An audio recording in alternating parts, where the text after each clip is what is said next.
Thank you for watching us on YouTube. But did you know that if you're on the go, you can get the full show as a podcast now? You can get our morning breakdown of the most important topics facing our country, news not being covered by the mainstream media, interviews with change-making progressives, and info on what you can actually do about all this. Search for The Damage Report on your favorite podcast app and subscribe so you know when new episodes are ready to go.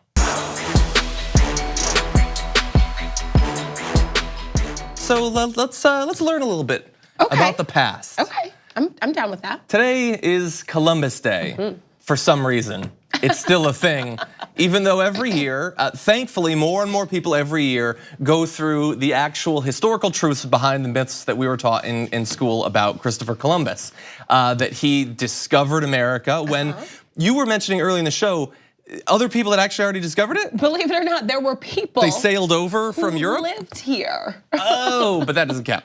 That doesn't count. They don't count. What a weird thing to teach kids, but we do. Right? And he discovered it, and he was just wildly wrong. First of all, he didn't figure out that the world was round or whatever. They'd known about that for a long time. Whole civilizations had known about it. We just lie to kids. But in terms of what he actually did, not the myths, the truth, should we have Columbus Day? Is this one of the few historical figures that we have a whole day dedicated to? Well, look, we're gonna go over some of what he did here. Understand, this is not all of it. Like, honestly, I've done this segment so many times now over the years that I just pluck representative horrendous things. So, oh, by the way, so one person I'm hoping will watch this video and learn a little bit about Christopher Columbus is Donald Trump, because he tweeted this: Christopher Columbus's spirit of determination and adventure has provided inspiration to generations of Americans.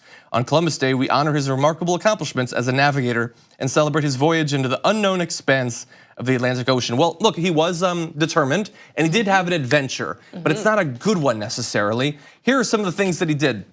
He sent a letter back to Europe saying, when he'd gotten here, about the native population: there are plenty of dealers who go about looking for girls. Those from 9 to 10 are now in demand, and for all ages, a good price must be paid.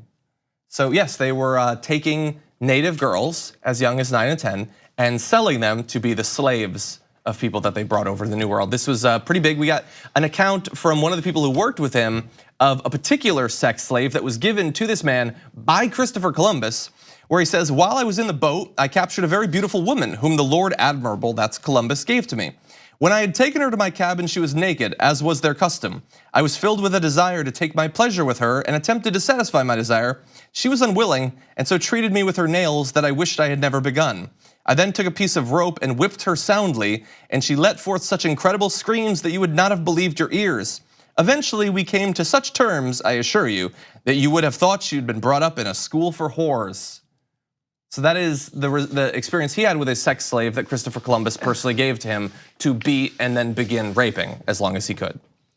Here's the thing, a lot of the men at the beginning of this country, at the beginning of, and this is not about politics, at the beginning of just what is now our country, a lot of the men that you are taught in school to celebrate and to appreciate and to be so thankful to for what we have today, a lot of these men were monsters. And that's true. That's just that. And a lot of them, you know, a couple of them are on a giant mountain.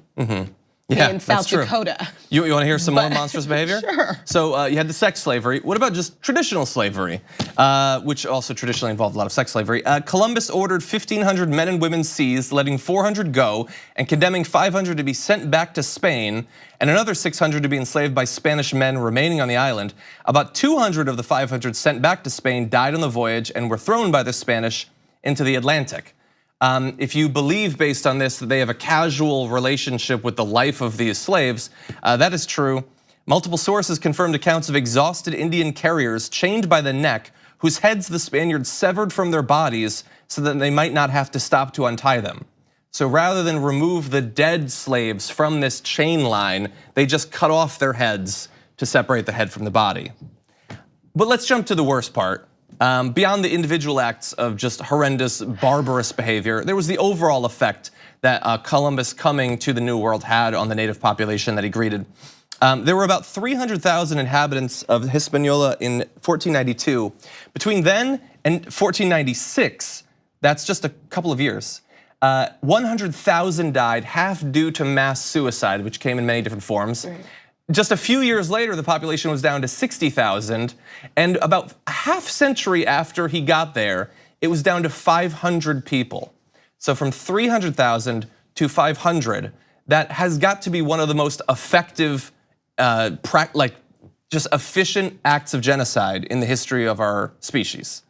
This is the guy that we're celebrating today. We still do this. This wasn't found out like yesterday or last year. We've known this for a long time, but we still just celebrate him, so much so that the president just tweets fact-free, ahistorical BS support for this guy. You know, this is not the president that you can ask for any better regarding this. I think, you know, he's not gonna be the one that's gonna be like the first person to say, you know what? Maybe Christopher Columbus isn't someone we should be celebrating. This is not gonna come from this president, we know that. But I wonder, at what point are we gonna start being more responsible when it comes to what we teach children, what's in their books? I wonder about that. Yeah, I mean, look, honestly, every single thing in a book growing up that has to do with any sort of native population is going to be, first of all, it was written and researched with no reference whatsoever to people from that actual culture.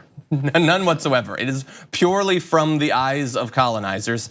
And even then, it's not accurate generally. And I agree, he's never going to learn, but hopefully we will. And to go on Twitter and see people defending Christopher Columbus, like people who consider themselves reasonable after seeing these historical facts, that is depressing. We should be better. We should certainly teach our children better. Thank you very much for watching this clip from The Damage Report. If you liked it, don't forget to subscribe to this channel and ring the bell on YouTube to get notifications of our new videos. And of course, you can catch the full Damage Report live every weekday at 1 p.m. Eastern, 10 a.m. Pacific on TYT Network on YouTube TV.